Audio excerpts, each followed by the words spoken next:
What's happening, good folks? You. Welcome to episode 180. Tonight we're talking Blue Ribbon School. Actually, it's not really Blue Ribbon Schools. We're talking Purple Ribbon Schools, but we'll say Blue Ribbon because that's what y'all know. But we'll introduce y'all to the Purple Ribbon part of the show a little bit later.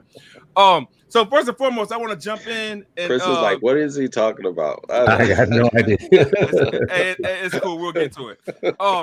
So I want to off of Chris's tradition a couple of shows back when we're talking about what are you learning, right? And so, Chris, I want to ask you, man, where you get that from? I get what from?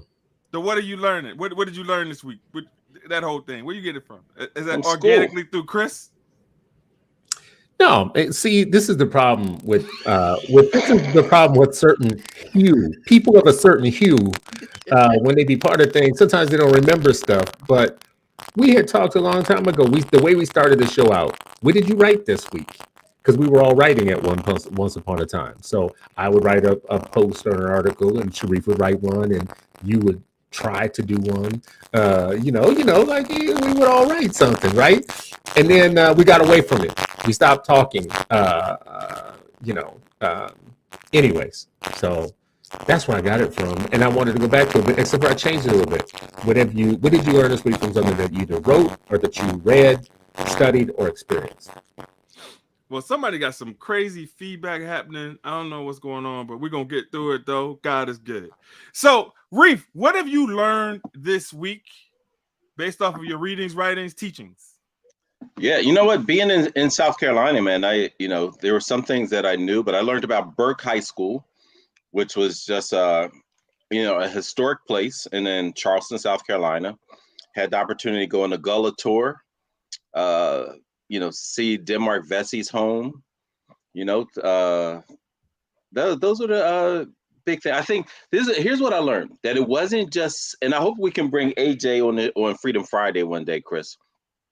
AJ is an educator down in Charleston, and so I knew the Citadel was built, to make sure white folks were ready to fight against any Black rebellions.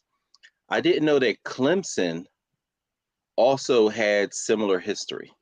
I did not know that the history of Clemson was also to make sure that folks were, that they had that paramilitary to fight against Black folks revolting against enslavement. So that was my learning, man. I know I did not know that about Clemson. Hey, man, Clemson is still fighting against Black folks. Man, you see Dabo Sweetie putting out all this crap about Black athletes and what they should not be doing. Man, they still policing Black and brown bodies. So thank you for bringing that to our attention. The saga continues. So, Chris, learn this week, man. What's going on? Don't worry. I'll come back to you. I have some learnings, right? We teach in a moment here. Yeah, you have some learnings for me? Yeah. Yeah, no.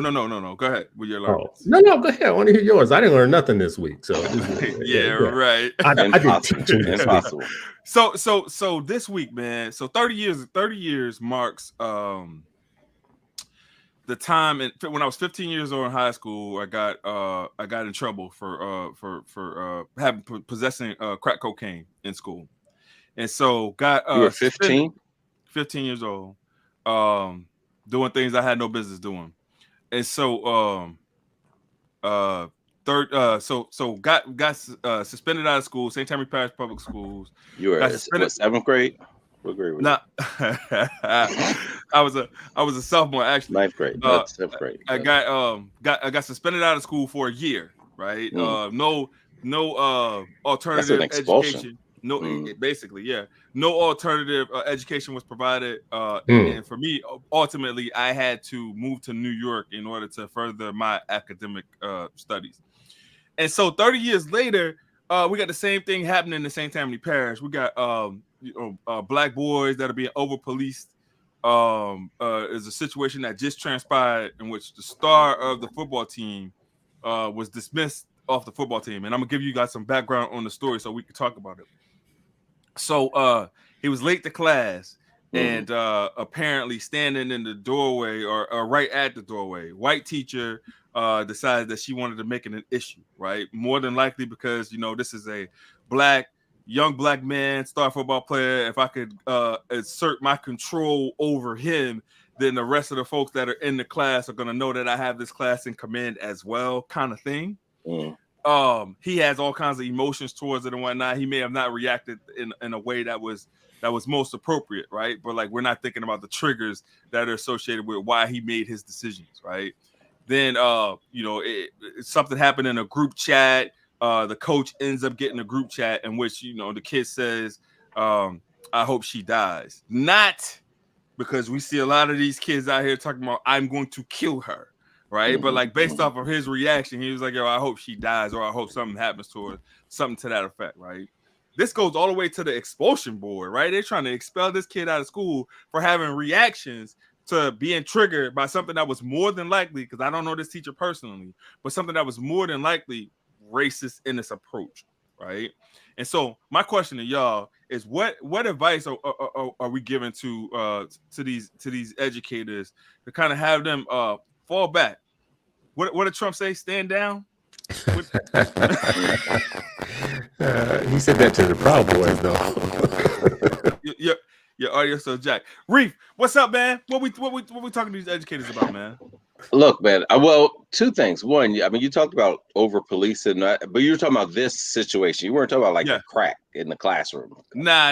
Okay, all right. Okay, I was like, wait a minute, like we ain't condoning that. You know what I'm saying? So, nah. I should have got what I got. But look, I mean, it's a redemption, right? It's all about and children make mistakes. And look at you 30 years later, you know what I mean? Being the leader that you are. And I don't know about no alternative education for a year. Like, they should have still, but that being said, I didn't even hear about this, but I think the whole power dynamic that often plays out, that things could be really de-escalated and handled differently. And we actually walk kids to, just them blowing up, and almost sometimes, it's sad to say, sometimes you see adults actually knowing, forget what triggers they have. They know what buttons to push, right? And they use that. They manipulate children for them to, instead of trying to de-escalate, instead of trying to, support them in being able to make their best decision. That's the sad part, right? Like when people aren't, we often talk about children and their emotional deregulation and challenges and stuff. Adults are the ones that have that just as often. When I see the adults responding, or the adults pushing buttons, adults trying to have the last say, like, I mean, it's a sad situation. It's sad when you see that, but it's frequent. Unfortunately, it's frequent. And this is another thing. We have to also coach our young folks how to deal with people that may push their trigger. Like that's part of what our work has to be, right? The social emotional development, like that's part of the learning. Like, hey, people are going to push your buttons. And my mom used to say, don't be anybody's puppet, where they pull the string and you're reacting. And she used to coach that to me all the time. I'm like, yeah, I'll be the puppet. Pull that string, here I come, right? And she was like, don't be anybody's puppet. Don't be so quick where they're pulling the string and getting you to react and respond. But it's hard as a youth if you got, and it's layered on other things. So, yeah, Chris, what are your thoughts? There's a book. We're putting you in timeout. You still got feedback. Hey, yo, listen. Hey, you remember feedback. the hell? I still got feedback. Yes, you do. Hey, yo, like it's really bad. Hey, it's kind of funny though. Remember the hell he used to give me when I used to come on here? T-Pain in the house. The difference is Anchor used to be a McDonald's, bro. Like, used to literally try to do the show from McDonald's. That wasn't cool. I mean, that was straight like that was whack, bro. Like, you're like, hold on, and then you turn it. We're like, where are you? I'm in McDonald's. Like, they don't even have good Wi-Fi. Yes, they do. I was just like, hey, no, actually, I ain't forget those days. Charles was in Dunkin' Donuts. But anyways, listen. So let me introduce these guests, man. So the first guest that we have is the Kansas City Middle School Principal of the Year. He's the principal of Grandview Middle School, located in Kansas City, Missouri. Our guy, Dr. VaShawn Smith. Let's go, Dr. Smith. And then our second guest that we have tonight, also 1/3 of the Engage podcast. We got Demetrius Ball, who is the principal of a newly fermented blue ribbon / purple ribbon school, and also my fraternity brother from the Omega Sapphire fraternity in Crum. Let's go. Hey, y'all got an interesting wave, man. Hey, we writing you them letters. All right. Anyway, so guys, y'all heard what was going on in the back, right? In the background with regards to these teachers that are now triggering kids and kind of pushing buttons or doing whatever. Like, what's our message to these teachers? Because we got a lot of them that are on our staff. Well, I didn't quite hear a lot of what was going on in the background because there was some feedback or some mic that didn't sound real good, but it is what it is.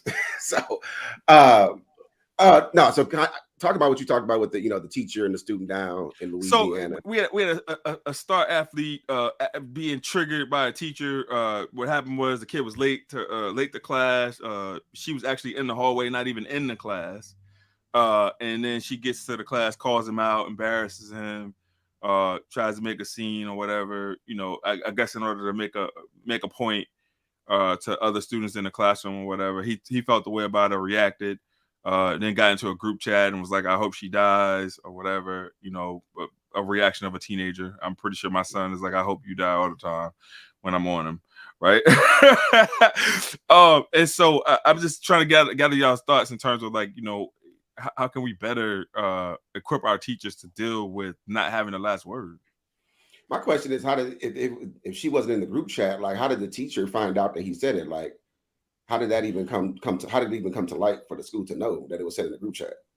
So clearly somebody from the group chat probably turned it over to their parents in order to, because like I'm thinking that the majority of the student athletes that go to this school, if it's the same demographics of folks that still go to this school in St. Tammany Parish, the majority are white. The backfield quarterback, a couple of those people are black, but the majority of the kids are white. And so having those conversations with your parents, and then you're like, hey, he said this, right? I'm pretty sure it's going to be real easy for a parent to be like, hey, give me that. And then I'm going to send this to the coach because I secretly, in my racist actions as a parent, don't want this black kid getting all this shine on the team. You know how it happens, man.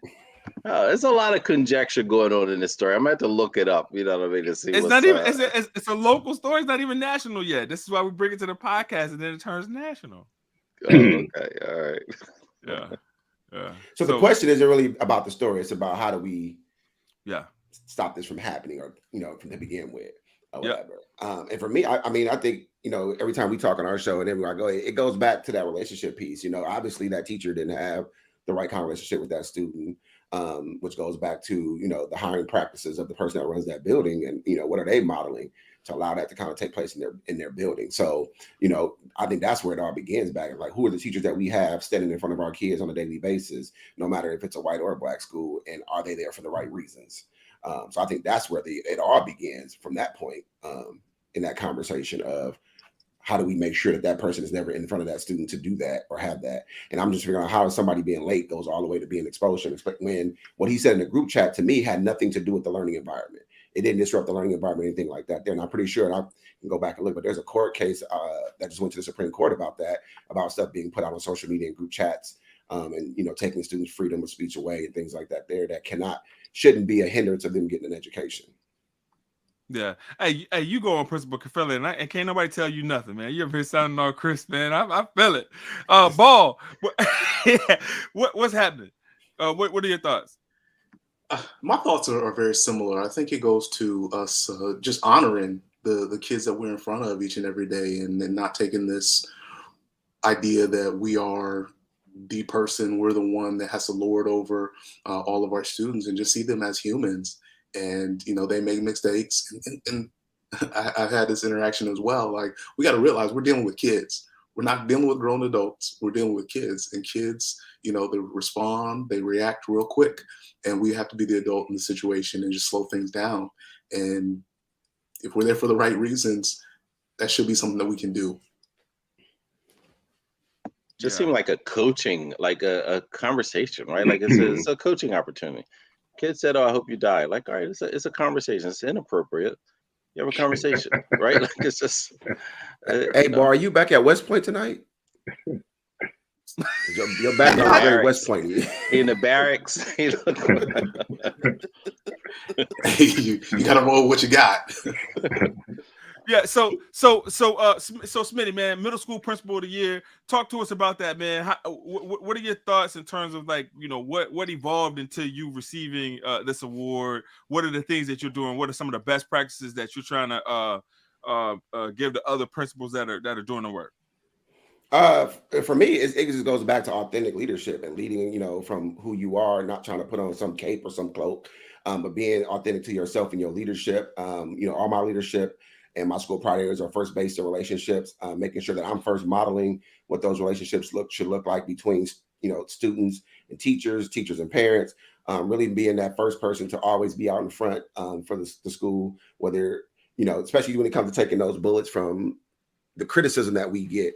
But really, relationships is the first thing, and then it's being an instructional leader. That's one of the things that I stand on anywhere that I go. Is really making sure that the principal is an instructional leader, and we are leading the instruction of our building, not just managing the building, but really pushing forward student achievement. And then my biggest saying, or my quote is, we're all about doing what we're all about student needs, not adult wants. And that's the thing I think that cripples a lot of schools. They're more worried about the adult wants and not the student needs. Yeah. And so, Chris, man, coming back to you, because I know you were, you know, experiencing some challenges. What are your thoughts in terms of, like, centering student needs? Because, you know, a lot of adults, you know, we be out here capping for these adults. So what's your advice? So hopefully I don't sound like I'm a robot anymore. No, you're good. Okay, good. All right. So what I was about to say last time was there's this book called Who, Not What. And the book talks about the way that you get things done and you figure out problems is you know who to talk to rather than trying to figure out the what of your problem. So you can give me a problem around how to center kids in schools. I don't run schools, but this is like a good topic for tonight when you're talking to people who run Blue Ribbon schools, who have possibly figured out how you get teachers to be more responsive, who've probably figured out how you organize discipline in a building so that it's fair, but so that it's consistent throughout the entire, you know, school day, school year, or whatnot, and everybody knows what the rules are and how things work. So we should be talking to more people who are the who, like who should we talk to? And when we talk about policy, politics, politicians, passing laws, we should always be making sure that we're interjecting into that discussion, not just successful educators, but definitely successful educators who are successful with the kids that the majority struggles with the most. And that's not happening right now. So we're having all kinds of conversations about what should happen. What do you think about schools? What should teachers do or whatnot? And oftentimes people chime in, especially on Twitter. Lots of teachers chime in. And oftentimes when I go and check out the school that they represent, and I'm not talking about like physically, I just mean like checking out their school, they are not the who. There are so many people, including me and others, who are not the who of this. So we have good guests tonight, I think, to talk about this. But let me add my old man routine to your thing. And I don't need the full screen for this.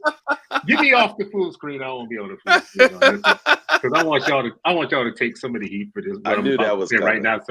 So when you talk about the story like in Louisiana that you're talking about, lots of things can be true. And this is the one thing I'm going to say. Our instinct is to say, this is what the teacher should have done better, or this is what this one person should do better. There is a 360 assessment of any situation that you're ever in. And there is probably a lot of things you can say that everybody should be doing better. We need to teach our kids how to do school, right? This is something that old man get off my lawn is going to tell you right now.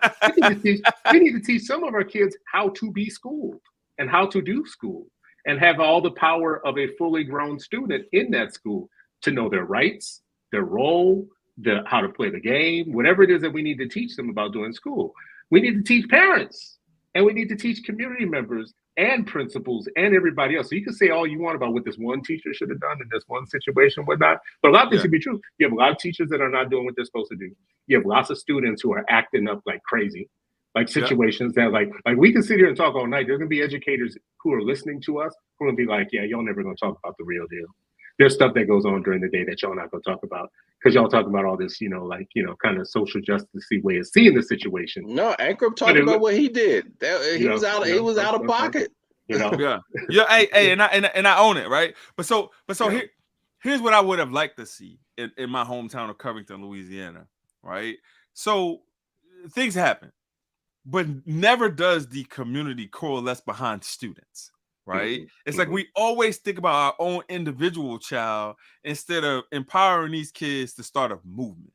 So if this kid was like a special player and a special part of this team, then none of those black players should still be on that team. And it goes back to what Reef was saying in South Carolina about the community coming up with the consequence for these students, as opposed to we just allowing school boards and people that are in positions to make these decisions be the only factors that are making these decisions. Reef, I wanted you to jump in here, man, because that was a pretty powerful thing you said in South Carolina. One of the only things that you said that had power.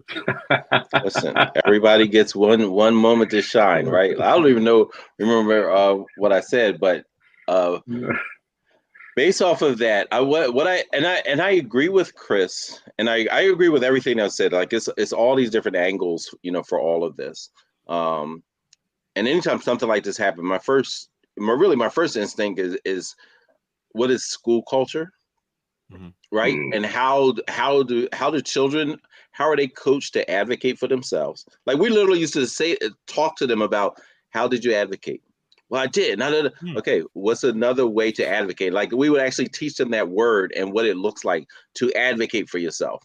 And that no, adults weren't always right. Sometimes they would respond in the moment. They're trying to manage, 20-something other children that they're responsible for their safety. They're out here in the hallway trying to manage transition. There's always a whole lot of things that you're kind of looking at to see how do you manage, because I agree. Sometimes I hear people talking crazy about super woke stuff, and I can tell they can't even manage, 2 children, let alone 30 children. But they're saying like, well, this should happen, and that should happen, and this is like, how have you managed anything? No. Yeah, okay, then just I get the philosophy, but we got so many just theoretical experts and not enough practitioners and executors leading conversation. Now we definitely need practitioners and executors to be conscious, to be student-centered, to understand human growth and development, to have a just lens, as they're looking at things, to do all of that. So Ankrum, I think what you were saying was talking about like how I was saying like involve the communities and things like that in these kind of meetings. I don't know if most schools are at the point of just saying like, hey, community, what should happen? This kid just said that, right? Like, I don't think most schools are in that type of situation to be able to have that conversation, right? Like, but what if they were? But what if they were, though, Reef?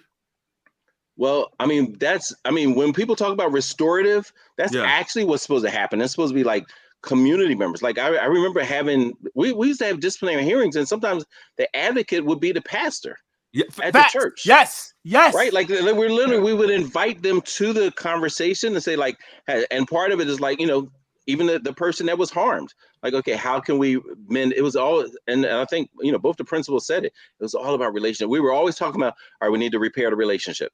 Kid cuss the teacher out. All right, at the end of the day, you have a consequence, and what are you going to do to repair the relationship? Do you need coaching? Do you need us to sit with you while you do it? You need some coaching? You want to practice with me? Like this was all day long. We're having conversations with youth about, hey, repairing and adults too. Like, listen, maybe you were a little emotional about, about that, right? Like maybe, where there's something else were you exhausted and this happened? I saw somebody do that the other day. You didn't respond that way. What? And most of the time the adults, when they calm down, they're like, yeah, you know what? I was actually a little harried in my last class, and I was trying to get it, and I was trying to rush over it, and I was trying to get this lesson. And then they'll respond. Then they, to watch youth and adults talk things out, especially because you're late to class. Like, I mean, come on. Like even if just that part is true, late to class and it escalated, and the kid said, "I hope you die." Like, I mean, I don't, you know, and some people are super sensitive, man. I don't know if I would be all super sensitive. If a kid said, I hope Meki dies, I'm sure kids, listen, I'm sure kids have said that. Like, yo, I hope he died. You know what I mean? Like, I've heard adults say that. Like, what the, like, I don't care. Listen, my time is already written, joke. That's probably what I would have said. Like, you know what? You ain't got nothing to do with that. My time is written. It might be an hour from now. It might be 50 years from now. You ain't got nothing to do with that, young boy. Yeah, I mean, I only kept it moving. Like whatever. Yeah. I don't want to go to none of y'all schools. I hope you die. All right. Actually, man, One day. you definitely want to go to Ball school. So Ball, man, listen. So I see people that they got blue ribbon schools back in 2005. And they still got it on their thing, blue ribbon school, right? So like that's definitely something that people aspire to, even if your school was good decades ago, right? So you man, new just happened. You're not even the leader of that school anymore. So walk me through like what made it great, man? What made the experience great to where it's blue ribbon? You know, I actually have to lean in on the previous principals that really laid a foundation. So I was a fourth principal at Iron Horse Middle School here in San Ramon, California. And I think from the very beginning, Kirby Hoy, who opened the school up 26 years ago at this point, just laid a foundation and built and hired some really strong teachers. And there are several that are still there.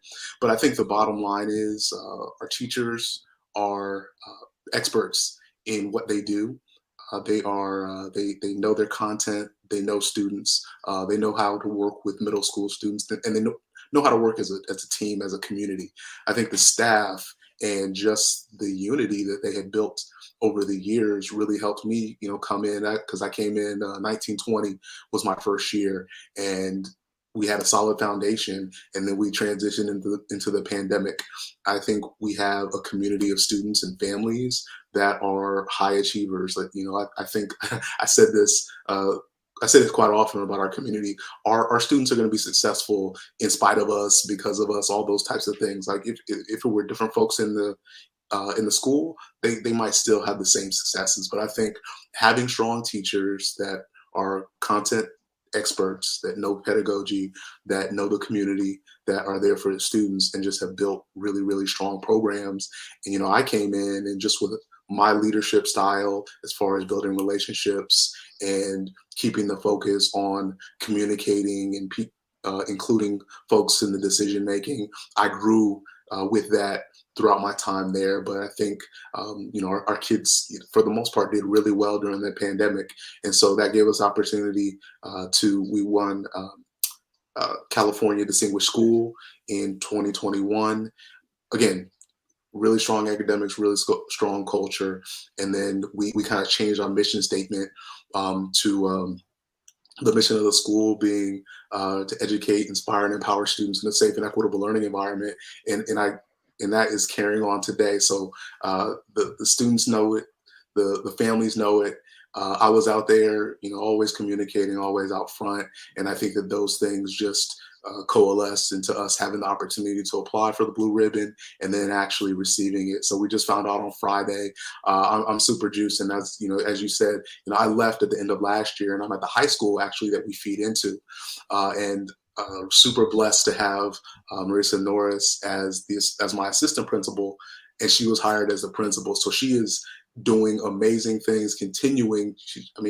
She's her own leader, and she took some of the things I was doing and she's improved upon it. And so, you know, I'm still part of the community because I'm a parent. I've got an 8th grader and a 6th grader there. So I'm still part of the Iron Horse family. And it's just a joy to see that we're continuing to grow and continue to move forward and get better for our students and for our community. Yeah, man. Thanks for blessing us with that. Hey, listen. Hey, it's a different kind of thing, and this ain't no shot at Reef. But when you're a principal and you got your own kid in that school, man, hey, it hit different. Yeah, I feel like you care more. And somebody like Reef, he don't care. Say it's no. You just say that there's no shot at me. Did you just say that? It sounded like a shot. And no, my kids ain't go to my school, and I don't care. Like, no. When somebody starts a sentence like that. Exactly. You already know. Yeah, you know what? It's like, no shot at Reef. Yes, it is. I don't mean to offend you. Oh, here comes the offense. Here it comes. Yeah. See, what had happened was, listen, I believe in choice, best fit, best school opportunities, and every kid can't handle the pressure of their parent being the principal. I know some of my kids could have, some did, and that's what choice is all about, finding the right spot. But also I shout out folks that have their kids, go there. And like Demetrius, your kids probably actually want to go there. Angram's kids went there under duress. They didn't want to go. He dragged them in the car, took them there every day. Like there's a big difference. You know what I'm saying? You going to my school. You know what I'm saying? Like very different. Very different. Reeve, trust me when I say this. I wish, and I sometimes have the same thoughts as you in terms of like if she was going to this school right down the street, the amount of pressure that's on me wouldn't be the same amount of pressure. It's like when you have your kid in your school, it's like there's certain things that you just won't tolerate because it's like, oh, I'm not tolerating this for my school, so then therefore kind of it transcends. It's like, all right, well, I'm not going to accept this for no kid because I know I wouldn't accept it for my own kid. So it's a different kind of pressure. Let me put you on the spot, Mr. Ankrum. Mr. Ankrum in the house. Blah, blah, blah. I saw pictures of your school recently. Yeah. And you get a high school? Yeah. Okay. So you got a new high school.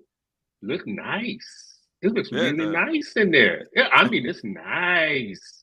Nothing broken. Nothing. Nothing. It's got sunlight. You got sunlight in your school. Wow, you got real chairs that have like different colors and stuff, and the kids look well dressed and happy and mannerable and whatnot. It's not like you teaching that. It's not like you teaching at Cooley High, right? So talk about my kids go to my school. It's not like you in some part of Detroit where they got rats falling out the ceiling or nothing. Your school's nice. Your school is nice. Now, what if you got hired to be like one of them movies, like Joe, what his name with the bat or something like Joe that. Clark, lean on me. Yeah. What if you get hired as the lean on me principal? Yeah. You gotta come in. See, Reef came and turned the school around.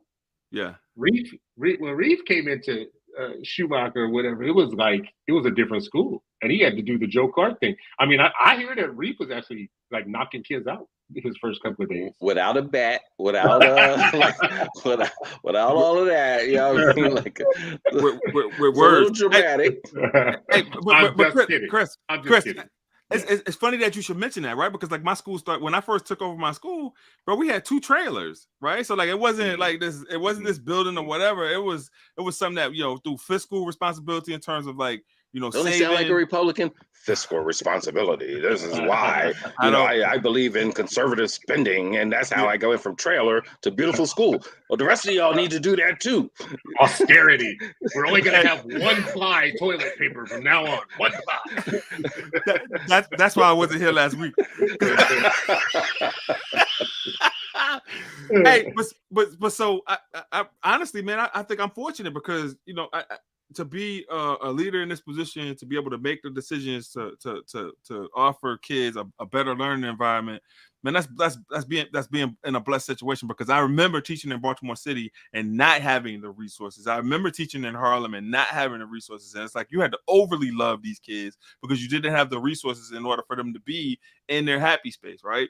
And it goes back to what I always say about what would have happened if it was separate but equal.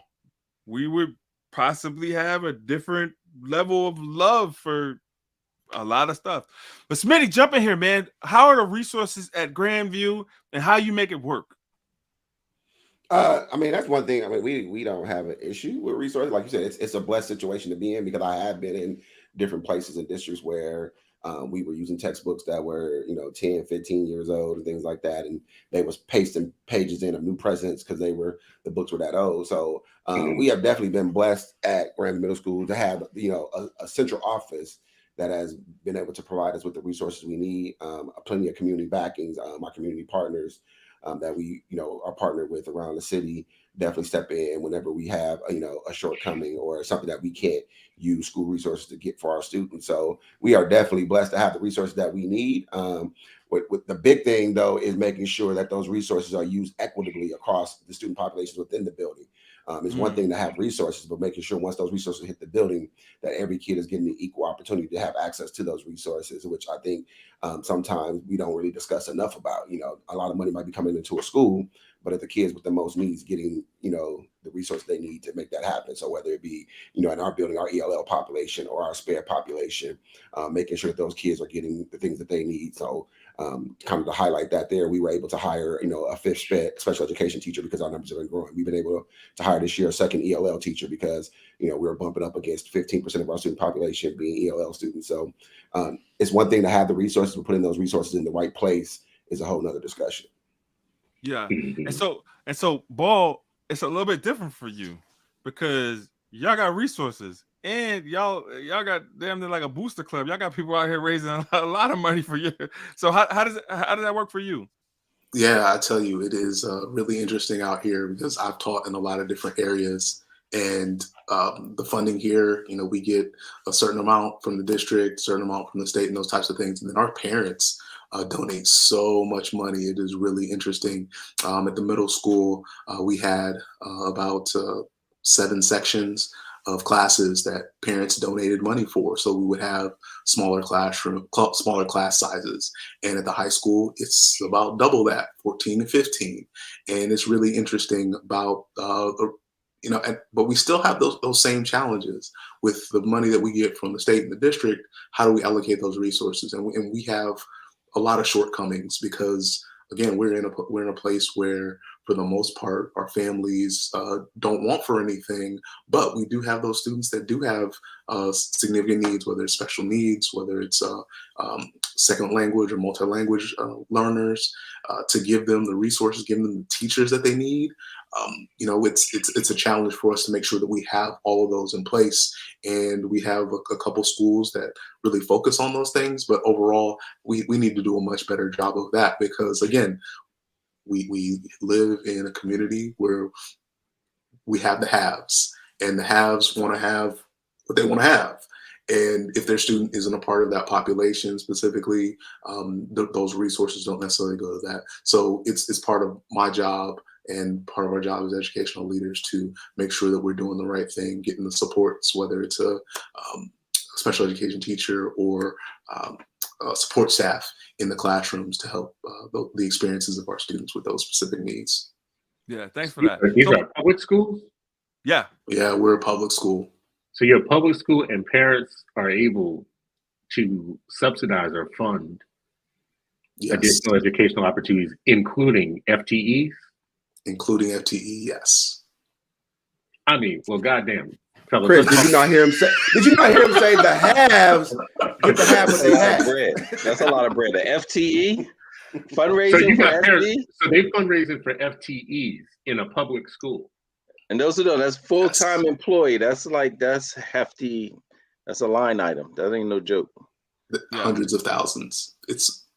I've never seen anything like it. I don't want to get you in trouble because listen, if the gravy train is rolling that direction, I want you to keep getting what you're getting. But we do need to have a realistic conversation of what it looks like in a country that has a common schooling system for all kids, but that system is predicated on being able to interject privatized expectations for some and not for others, right? Like, I want another Spanish teacher. I want you to offer French next year, so let me help you get a French teacher, right? I want kids to have bands, so let me get you an award-winning band teacher, artist in residence from, the Philharmonic or something. Well, now all of a sudden, the democratic education school system that is supposed to serve all equally, without regard to their zip code, their background, their family's educational status or whatnot, it's one thing when I heard Dr. Smith talk about, like, the money that we get, we have to make sure that it's used equitably within the building, and then it has to be used equitably. But what if you're dealing with the supplemental money also? Like school A and school B, I'm sure there's a school not far from you somewhere, maybe 3 miles, 5 miles from you, that doesn't have the same have situation that you have. I don't know where you're at, so I don't want to talk like I know, but I do know. You know where I'm at. San Ramon, California. You know where I'm at. There's always a school that's only not that far away from one of these schools that I visit that have all this stuff. And it's funny, sometimes the kids play football with each other. They get to see what the other has going on. So you will send a kid from school A to school B, and all of a sudden they'll see like world-class facilities or, like something. And it leaves in their mind a message. Oh, I'm not good enough. I'm not good enough. I'm not worth what these other people are worth. Blah, blah, blah. The system is rigged. The system's not real. Or I deserved what I got. I deserved the little I got. It must be something about me or my community. Yes. That part. This is all I deserve. That part, Reeve. And I don't know how you stop it, because you can't stop parents with money, with means, from wanting to donate. I do know in some places, and this is going to be very unpopular what I'm about to say, there had been this thing, this was a long time ago, where school districts were trying to pool the money that parents gave at the more Tony schools and put it into a pool that would be distributed fairly across schools. How'd I think go? that I was going to say, I think that died real quick. I think that was they don't want taxes to go to do that. So how I can't even see how that would play out, man. It was like something with the PTAs. They wanted to make sure that the PTAs, all the PTAs, were pooling their money across. Yeah, and the people who were like, I don't give $10,000 to my school for it to go into a somewhere else, right? Yeah. I can't see that flying. So then the question becomes, right? So like, what is happening at these under-resourced schools? Right, it's going to be pretty hard to have a PTA that does much, but everybody should be doing something, right? So it goes back to that argument of everybody can do a little, right? And if everybody can do a little, then that starts to, And so what are we? Because man, I always feel like when we have these conversations, man, we talk about the inequities and we talk about like black parents and what black kids are not getting, we punching down. And I don't want to feel like that. I want to leave here feeling like I'm uplifting folks, like I'm giving folks the right path in order to be able to advocate for their kids. And so, man, I don't want y'all to think that we punching down at y'all. I just want y'all to understand that your kids deserve better. And like every time they go into these schools that don't love them, as Charles would say, like they need to be, they deserve to be in schools that love them. They do, man. They understand that. You think so? I know so. I'm tired of talking about our parents like they need to be educated. They don't know certain things or whatnot. They know that they're getting a raw deal. They also know that nothing has changed for a long time. It's like if after 400 years you haven't figured out that you're getting a raw deal, and you keep saying, "Oh, we're getting a raw deal. We're getting a raw deal." There's some people that have moved on. Yeah, that's life. All our systems are jacked up. We're not just getting a raw deal with our school system. Our streets are the last to get swept. Like our streets are the last to get snow removal. Our city service, it take police longer when you call them to come to certain neighborhoods, right? Like the people who live underneath that regime understand that what the regime is, but they just don't feel like, it feels like there's only so much you can do about talking about it after a period of time before you just assume that's the way the world works. This is the way it is. Yeah. This is the crappy services that we have. So go ahead. Ray, on our last show, when I talked about the situation that happened here in Kansas City at one of the high schools here, and everybody tried to jump on the school and the principal and the staff, and I'm like, you can't blame them. What happened at that school is a reflection of the community. And so if you're going to blame the principal and the staff, you need to blame the mayor, you need to blame the civic leaders, all those people who have forgot about that community and made them less than, and that's the reason why that's put place. So I feel like the school gets the bad rap because I guess we're the one that the light is always shined upon. But a lot of times it's the community that the school is reflecting. We're just a reflection of what's in our community. So we are trying to do the best we can with what we got. But if we don't have the right people who are making those bigger decisions, whether it be the school board, whether it be the city council, whether it be state government, like you can't always put the blame back down on the school if you're not blaming the people that's handling the money and the policy that's making the school do what they have to do. So I'm like with Chris said, like parents are doing the best they can. Like I'm a firm believer when a parent sends me their student, they send me the best they got. They ain't keeping the good ones at home. Like they ain't holding them in the closet. Like they send me the best one, the best they got. So I'm going to do what I can to elevate that kid to the next level. And we have to recognize that a lot of our parents that we have their kids in our schools have trauma from schools themselves. School was a traumatic situation for them. So they are not going to be a partner with you because they knew what it was like when they were in their K-12 education. So if we really want to try to change that, we first have to go to that parent and help understand their trauma and talk to them and help them deal with that and then partner with them instead of always blaming them like it's their fault when their parents were blaming. Now we just reciprocating the cycle that they've already been in. Now we get into the show. I mean, I think it's really important too. Like, I mean, I'm trying to remember if our PTA, you know, I mean, they would do things, right? Like it was, but it wasn't. I mean, they weren't raising enough for like a FT or anything like that. But I don't think that's what we were even asking them for. Like, you know, I had the pleasure to be able to have dinner with the principal that hired me as a teacher 30 years ago. You know, I wanted to talk to him for making that mistake. Yeah, you know what? He wouldn't think it was a mistake, and you don't either. But anyway, you know, like, and think about like how they develop me into a teacher. Not once did they say like, "Oh, this is what you need to have parents do. This is how you need to hold." You know, the language I hear now today about, you know, parents and they need to be accountable. That never crossed.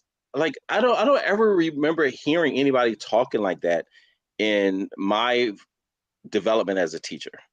And so for me, it's like really interesting to hear so much conversation about how parents need to be accountable and what they need. And I'm not saying that they don't, but I'm saying like just the language and how people, what they develop in is like how to be an effective instructor, how to communicate with families, how to build relationships, and of course, some of that I was bringing to me, you know, to the school as well, you know, from my background and experience and worldview. But it's like really interesting. Like sometimes I hear people, the way they speak about parents is very different than how I heard parents being, you know, spoken about. And not that every parent, you know, had a great relationship or experience, but it was very, very different. And, you know, even when I got to, and you hear a couple of things, you hear messages from educators sometimes in schools telling kids, get your education and get out.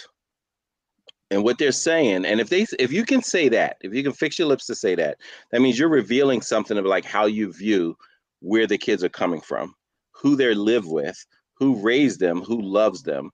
And all of that has just messages going across, and it reverberates throughout, throughout their educational system. And families also hear that, they feel that, you know, if I feel like, you know, that kid shouldn't really be with you as an educator, and I'm saying that to, you know, to families in different ways, like that, they feel that, they experience that. And so I would just say like one of the things is just understanding,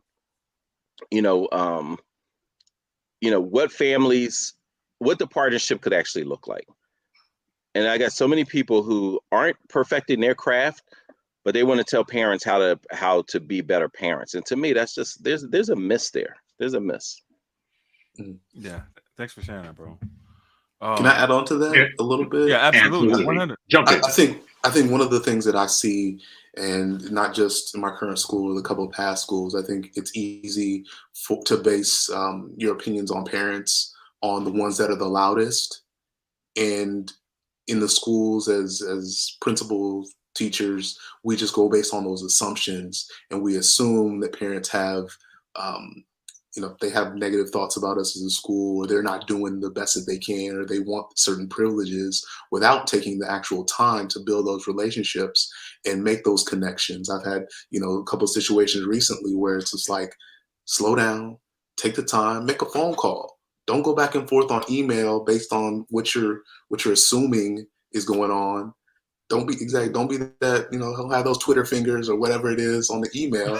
Take the time, make the phone call. What you've been going back and forth over 2 days could be done in 2 minutes if you just humble yourself and say, hey, I want to understand what's going on. Maybe I'm misinterpreting, or maybe I don't understand. And just humble yourself and take the time that's needed.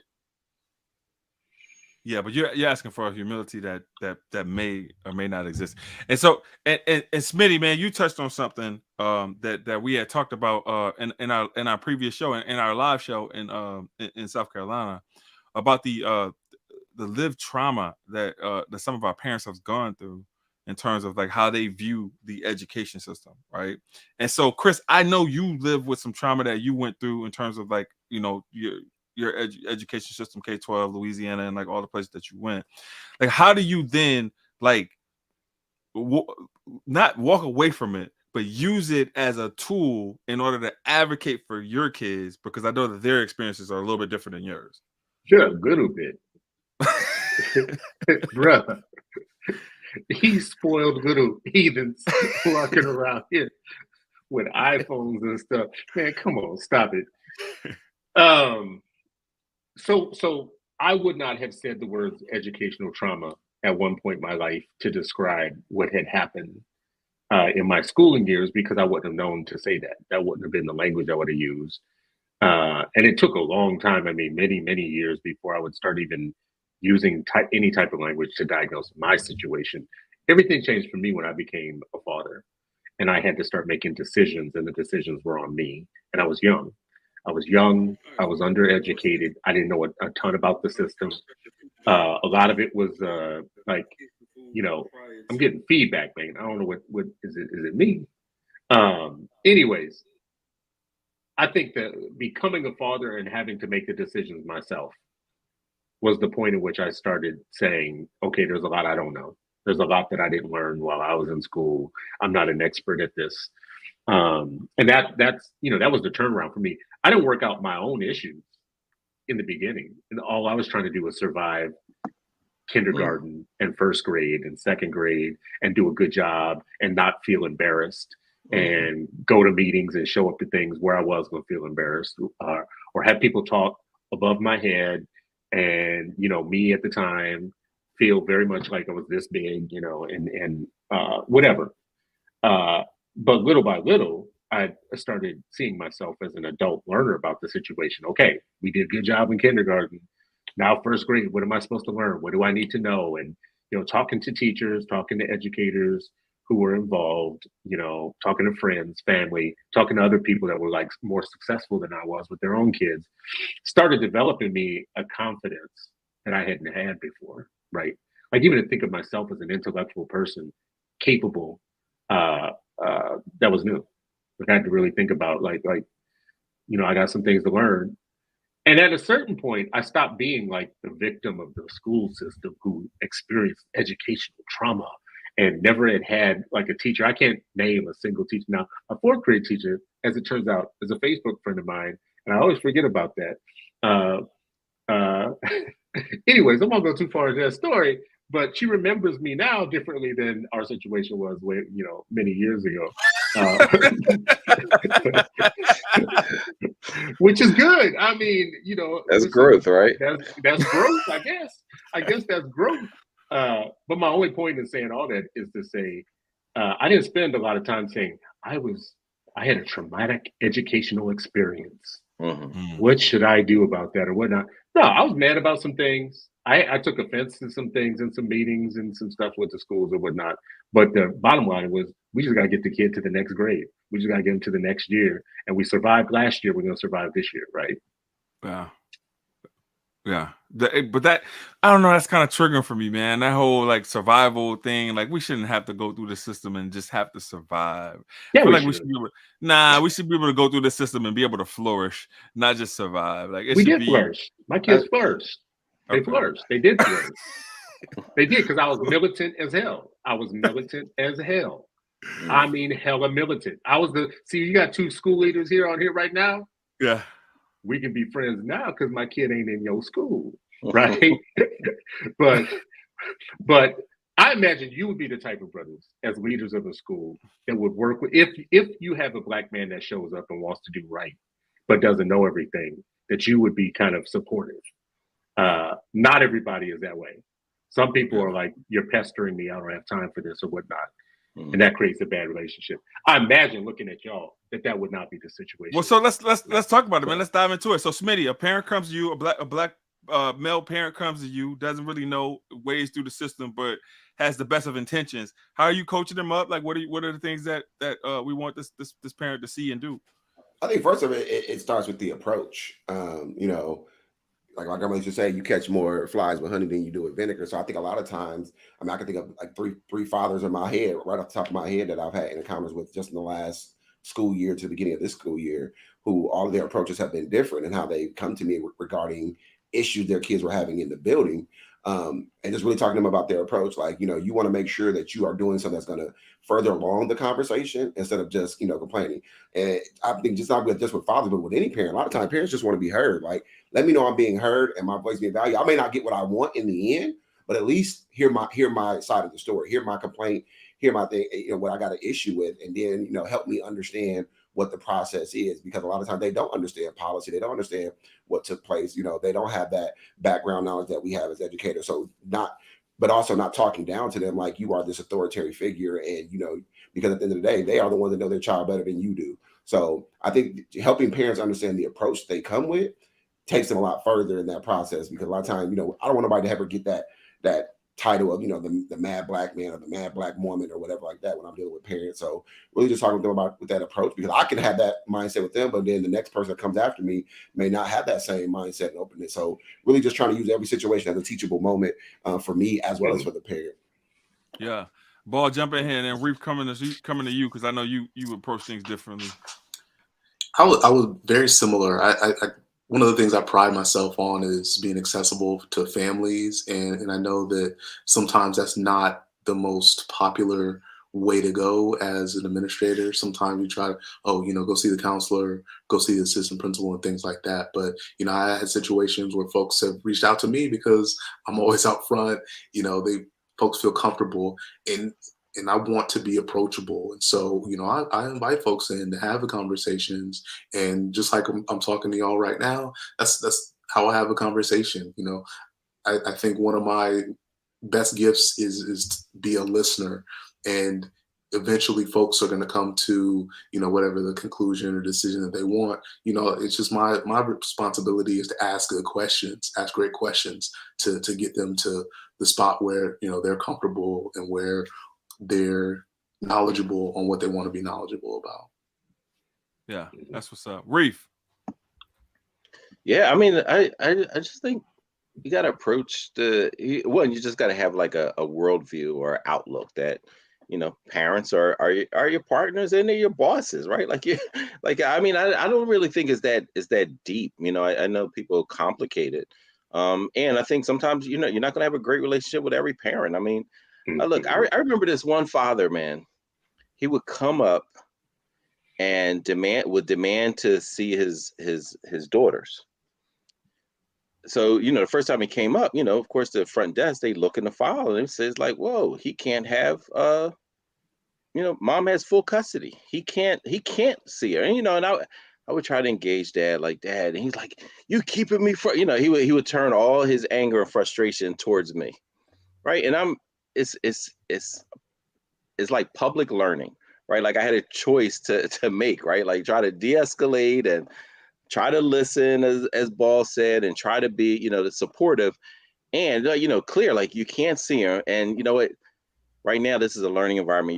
You're being too loud. Let's come to the office. I ain't going nowhere, right? Like, I mean, so you have parents like that, but I would say like, it's such a small percentage of parents that are over 26 years. I mean, I could probably count on two hands how many family, parents I was just like, they were extremely challenging, to build relate. And I had some who were just like, sometimes they would love it, hug me, sometimes they blast me. It was just, it's part of the job, it's part of the work, right? But what I don't know how often leaders are developed to they're trained to, here's the policy, here's the procedure, but like where does a leader actually go to learn how to build relationships? How to engage families, how to de-escalate a situation, right? Like if I'm passionate about about something, particularly my child, and I think something wrong is going on, like I'm going to be passionate about it. Like don't tell me like what the rules are about how I feel about my daughter, but how many professionals are actually, it's almost like the police, right? Like in the public, you have to train yourself to be calmer than the cop who's actually getting paid. They don't have to be calm. They don't have to be, deferential or anything like that. It's all, you have to do everything, and sometimes a penalty of death, right? And they'll just say, oh, I was afraid. And sometimes, unfortunately, that's the same type of hostility within the school. Like the adult, the professional, they don't have to be calm. They don't have to, it's the entire onus is on the frustrated parent who's coming up to check on their child and find out why is my daughter being bullied every day at lunch? And she said that she's told multiple people, like, but I'm supposed to come in and just like real, fold my hands and speak soft. Like, no, Joker, like, you wouldn't give me some damn answers. Like, why is my daughter being bullied? Like, we had a conversation about this. It's not changed. I want something done. Oh, you're being hostile, right? Like, and so I just wonder, like, how are professionals developed? That's my thing now. Like, how are people being developed emotionally, professionally, all the things? I just don't know if I have. I think a lot of people are thrown in and like, hey, school starts in a month, like, have at it. And they're trying to order books, trying to fill staff, trying to, get kid enrollment. I don't know how many are actually developed the way that we, our children deserve them to be developed. I don't know that you can, like, all of you have been school leaders. So as a layperson on the outside, looking at the jobs that you all have done, as a school board member, I used to marvel at how many different jobs it actually was, right? Like, you are a business manager, you are a boss who has to be an instructional leader, you are somebody who has to work with the district to get things out of the district that you need, be political to get things that you need from the district. Now I'm talking about district principals who have to deal with the district or whatnot. They're actually wearing like 18 different hats in a lot of ways, and I don't know how you can be good at all of them. An instructional leader is an instructional leader. A politician is a politician. A business agent is a business agent. Like, somebody who can keep the trains running and keeping all that stuff going, that's a different thing. You have a parent show up on the morning that the superintendent is supposed to be showing up to do some surprise visit at your school that you heard about, and you trying to get everything, in order and blah, blah, and you didn't order enough of something for lunch or something, blah, blah, whatever. You got 18 things going on that morning, and a parent shows up with the kid who's the biggest bully in the school talking about my kids being bullied. Right. I'm just giving a scenario. No, listen, I gave a scenario. I mean, this scenario is fine, but you know what? Giving you a possible scenario of what might be happening at that moment. Right. But Chris, I think part of what's Chris. Go ahead. Smith. I would say part of that. I think that's the downfall of leaders that fail, because they feel like they do have to be good at all those different things. Like, I don't, I pride myself in being an instructional leader. Do I know, how to do master schedules with the best of them? Do I know how to run, the field trip program, like all that? And like, no, I don't. But I have a team that I have put in place so that I know, okay, you know what? I need Mr. Moore. I need you to make sure our master schedule lines up. Here's my priorities. Make sure our master schedule lines up with my priorities. I got, Miss Williams, my other assistant principal, who is a whiz. Like, she's a parent whisperer. So when I have that parent show up that morning who got the biggest bully and pissed off, hey, Miss Williams, I need you to come, meet with this parent, make sure they take care. Like, I don't have to be the expert and the Superman in every aspect of marriage. I have to know where my strengths are and where my weaknesses are, and then I bring people on my team to cover up those weaknesses that I have. Smith, you're saying the opposite of how principals are trained to operate. They're trained to lead with ego. No. And you can do everything. Hey, and when I say that, y'all kill me. Hey, really quick before we carry on with the show, we got this statement right here from Miss Jones. She says, Sharif, you have a phenomenal calming tone in your voice, which is gold as a leader. You have a gift to I wish you hadn't said that, because he gonna clown me now. So I wish you had. Don't listen. Our audience, don't give no compliments my direction, because that's just fuel for Anchor to try to clown me. So don't do it. No, I appreciate you, Ms. Jones. But I think like what Smith said is important. Like and Chris, this is what I mean by the training. Like, where do you go to learn how to develop a leadership team? Yeah. Where do you go to do that? I mean, y'all were principals. All three of you were principals. Where did you go to actually learn how to, like, a methodical approach, or did you learn from being on a leadership team and being in proximity of a leader? Yeah, I think it's more so the proximity of being with leaders, then also being super reflective in terms of who you are as a leader, and then developing your own blind spots. Like, I feel like you have to do like a lot of self-analysis in terms of like how you show up as a leader and the things that you want to get better at. And then also it's what I say about teaching. It's really, so there's differences in terms of like how teachers learn and do things and how leaders learn and do things, but there's similarities. There's no summers off for me. Like, I was going to find professional developments that were going to allow me to be a better principal in order for me to be a better leader. And then also, I think one of the things that made me a better leader was when I started listening to hear people as opposed to listening to respond to people. And then also when I came to the realization that I didn't have every answer, and that it was okay for me not to have every answer, and that I would get back to you. Like when I learned how to say, "Hey, I don't know this, but let me get back to you," man, I became a good leader. And I'll jump in because for me, I grew up with leadership. Like I went to college to become a leader. So when I got into education, wait, man. Cause you be underselling this, man. Tell these people where you went to college, man. So I went to West Point. You know, I went to school to become an officer in the Army. The country decided to invest a bunch of money in me, and they sent me to the Middle East a couple of times as a result. But that whole from 18 to 25, I was in leadership roles. I was learning how to be a leader. I was learning how to rely on my team and all those different things that Smitty was talking about. When I came into education, I was like, waiting, who's coaching me up? Because one of the reasons I became a principal is because I saw my principal my first 3 years. I saw them 6 times outside of the office and in my classroom, only due to my evaluation. So I was not developed as a young teacher, and I was horrible. I apologized to my first 3 years of students because I was terrible. And I had to be reflective and realize, dude, if you're going to get any better, you got to take your summers. You got to do work on the nights and on weekends and learn this craft. And then, when I decided I was going to get into admin, I had to do the exact same thing. I joined, the NASSP and went to the conferences and just did all those types of things. I had to invest in me because no one else was. And that's unfortunate. And I've been in some really good districts, but if I wasn't taking the initiative, folks weren't doing that as part of our culture. And I go back to my assistant principal, Ms. Norris, who took over as principal. Like, I was intentional about things that we did in order to get her in the position to where she was ready. Like, I can't take a bunch of credit for it, but there were opportunities that were there, and I said, look, you need to do this in order for it to be the next step, so that you're ready for the next step. Well, Smitty, man, you at all these conferences, man. What contributed to your learning, man? You the middle school principal of the year. Close us out, and then we'll go into final thoughts. For me, I mean, I'm gonna talk about 3 things. One, I learned kind of like Ball from a lot of the principals that came before me that I served under, who just weren't good. Like, I wanted to basically not do what they did. I mean, my first principal at my first year teaching, like, I saw her. My first conversation with her was the last week of school when I told her I wasn't coming back the next year.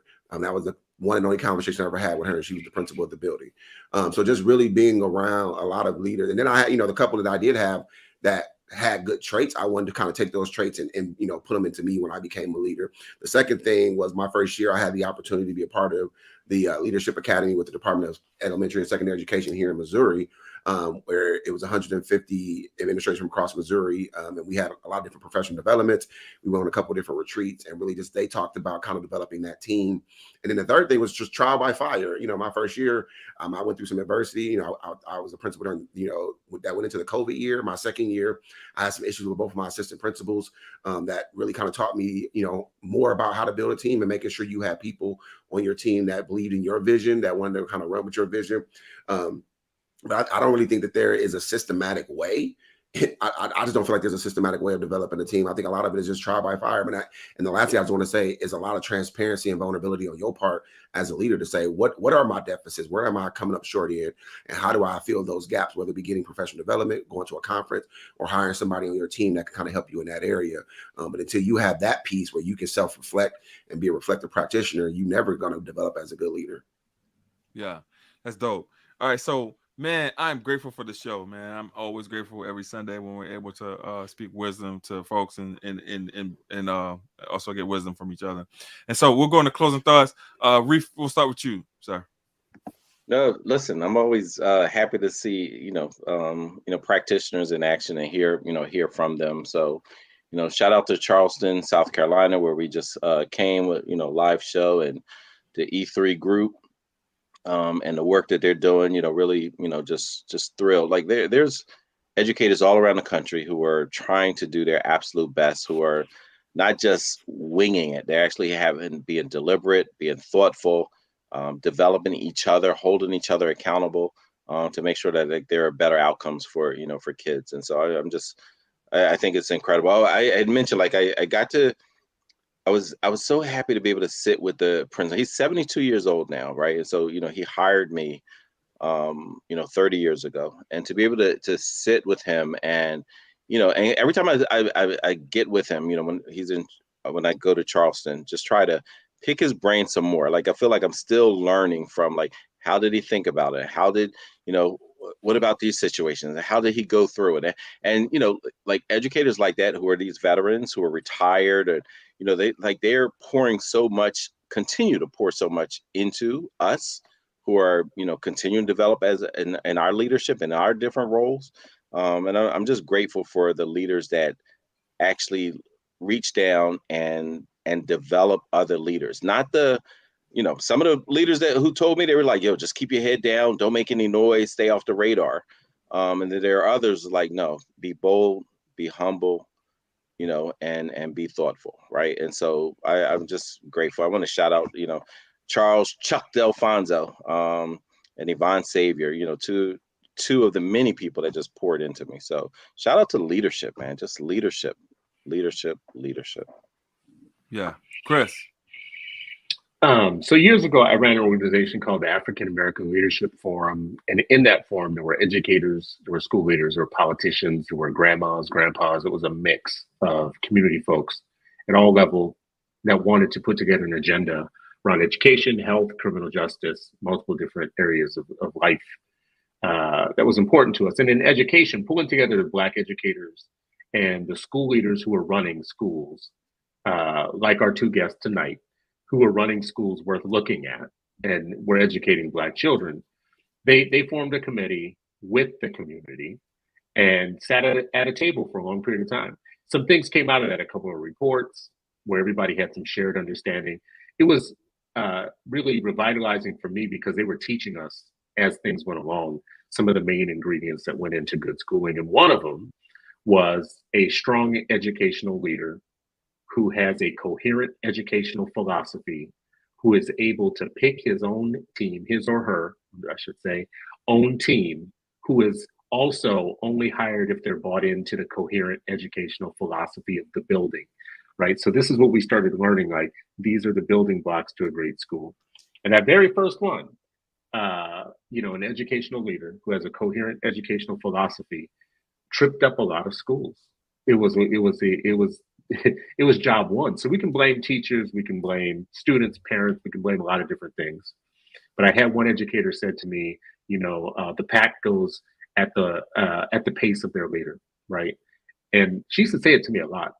And I didn't really catch where she was going with it. But basically, great teachers want to work for great leaders who can block and tackle and make their lives orderly and as easy as possible to do their job.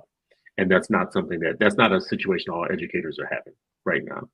And unfortunately, I think, to what Dr. Smith was saying, when the district that I was a school board member in was looking at building a pipeline of great principals, educational leaders who could be that leader in the building, they had a lot of trouble. They learned a lot of, like, what we don't know. We've talked a lot about teacher evaluation, teacher preparation, teacher induction, whatnot. We have not nearly talked as much about school building leaders, where they come from, how you train them, what's the science behind creating good ones who can create that coherent educational philosophy. Anyways, that's my final thought. It's 100,000. Yeah, it's 100,000 public school principals, and we're always talking about the 3.7 million teachers. If you can't get that 100,000 right, they could all fit in Penn State Stadium. Philly, 300 schools. That means they can fit in the elementary school auditorium. If you can't get that right, don't, forget it. Wave the white flag. You ain't getting the 3.7. Like, it's just ridiculous. Wow. Hey, Chris, that was powerful, man. Bars. Smitty, you up next. Just my final thought, appreciation. It was back in February 2020. I went to an ESSA conference down in Atlanta, where Charles was keynoting, and got a chance to kind of meet him and talk to him. And he was the one that put me on to the 8 Black Hands. And a lot of my development as a leader has came through, listening to the 8 Black Hands. I'm gonna be honest, a lot of it is to make sure that I'm doing things so that Chris don't be trying to come for me, because he has a way of doing that. But look, watching people like Sharif and Ray, who has opened up different opportunities and doors for me. I just want to my final thought is just a truly appreciation for the opportunity that the Hands have given me as a school leader, and I think played a part in also me being principal year here in Kansas City. So I just want my final thought, just a shout out and appreciation to y'all. Yeah. Hey, Kafeli, if you watching, man, we got Ball up here, man. Blue Ribbon. He's the only one from the show that hasn't been on your show, man. So let's get it. Mr. Ball, sir. Appreciate you, Smitty. So I got to express similar appreciation for this podcast. I think Chris mentioned earlier about being a parent and how that really changed him and his focus on education. And I think that when I became a parent, that really changed me as an educator, and I really has empathy for the parents that were sending their kids to us, sending us their best, as Smitty said. So I'm currently reading The Maroon Within Us by Dr. Asa G. Hilliard III, and I know that a lot of the things that y'all talk about on the show is about parents. And so he has a section in here about parents and what we as African-American parents need to do for our children. So if y'all would just allow me to read these things, I think it's important. I've been really reflecting on these things as well. Also, he says, first, parents must study and know themselves, history and culture. 2, parents must model the behavior that is expected of their children. 3, parents must expose their children to the widest variety of experiences possible, systematically and critically. 4, parenting is a large group process. Among African Americans in the past, not a couple process. It has and should involve relatives and friends. 5, parenting means involving children in the real world of work and play, joy and pain, and truth. 6, parenting means participation by parents and children in organized groups that serve the interests of the larger group. 7, parenting means giving children responsibilities and holding them responsible. 8, parenting means listening well to what children think and feel. And 9, parenting means telling and retelling the story of one's people to the children so that they may experience continuity and know how to be. Appreciate y'all. Thank you so much. Yeah, man, I appreciate you. And so my final thought, man, I'm gonna man, I want to actually dedicate this show to Elaine Williams, right? So when I came from Covington, Louisiana, after I got into trouble, I moved up to Monticello, New York, right, upstate New York. Didn't know anyone, right? Met a couple of friends, and then through this friend, I met his mom, and she was so amazing, and she left us this last week, and she had 8 kids, 8 college graduates. 2 of them became lawyers, 1 doctor in education, 1's a nurse, and she was just phenomenal to the town of Monticello. Man, just like a warrior activist, NAACP, everything you name, she was always fighting for us in order for us to get the best. And so if you have folks in your community that are pouring into you the way that Ms. Williams poured into us, make sure you're honoring them when they're on earth, right? So that's my final thought. So you guys have been listening to the community, bro. That's yeah, it leaves quite a legacy. That definitely does. You've been listening to another episode of the 8 Black Hands podcast. We'll see you next.